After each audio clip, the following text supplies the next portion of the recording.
dalam keadaan sehat semua ya.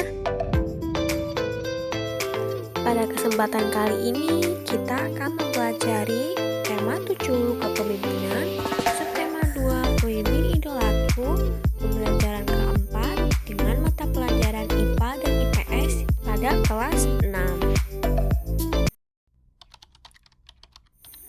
Cara menjaga kesehatan reproduksi pada masa pubertas. Tahukah kamu mengapa kita perlu menjaga kesehatan reproduksi pada masa pubertas? Pada masa pubertas, terjadi perubahan pada remaja pria dan remaja putri. Pada masa ini, produksi hormon meningkat. Peningkatan produksi hormon ini menyebabkan aktifnya kelenjar minyak dan kelenjar keringat.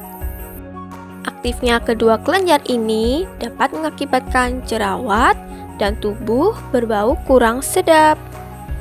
Kebersihan dan kesehatan tubuh harus selalu dijaga, termasuk kebersihan dan kesehatan alat reproduksi.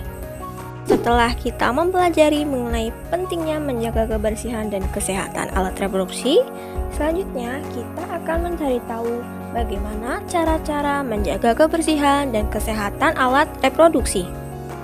Cara-cara menjaga kebersihan dan kesehatan alat reproduksi.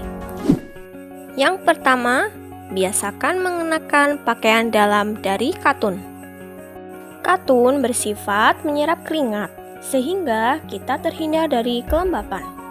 Kelembapan pada lipatan kulit dapat menyebabkan tumbuhnya jamur kulit.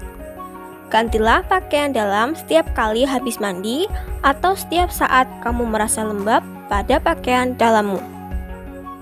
Bilaslah setiap kali habis buang air kecil.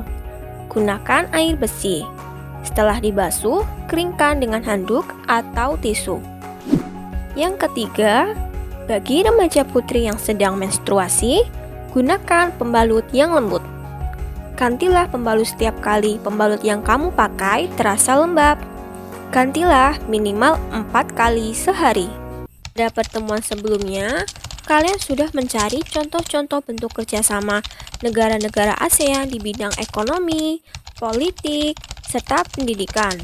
Nah, pada kesempatan kali ini kita akan mempelajari mengenai kerjasama bidang sosial budaya negara-negara ASEAN.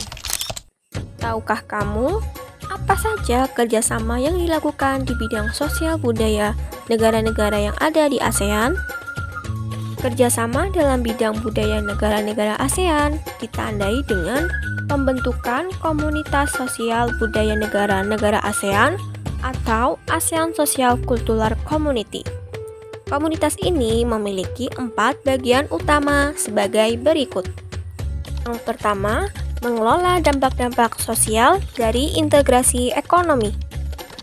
Yang kedua, membentuk masyarakat yang lebih peduli dan berbagi untuk mengatasi isu-isu kemiskinan, keadilan, dan pengembangan sumber daya manusia.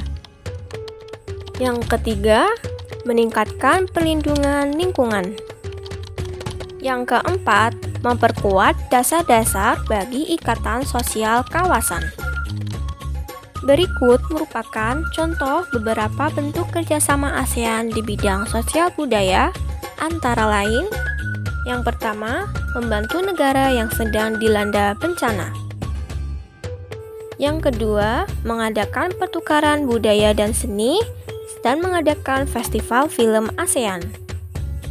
Yang ketiga, penandatanganan kesepakatan bersama di bidang pariwisata ASEAN yang disebut dengan ASEAN Tourism Agreement atau disingkat dengan ATA. Yang keempat, penyelenggaraan pesta olahraga setiap 2 tahun sekali melalui SEA Games. Penyelenggaraan SEA Games sudah dilakukan sebanyak 30 kali. SEA Games yang pertama dilakukan pada tahun 1959 di kota Bangkok atau di negara Thailand. Kemudian penyelenggaraan yang ke-25 dilakukan pada tahun 2009 di Vientiane atau negara Laos. Kemudian SEA Games yang terakhir yaitu SEA Games 30 dilakukan pada tahun 2019 tepatnya di kota Manila atau Filipina.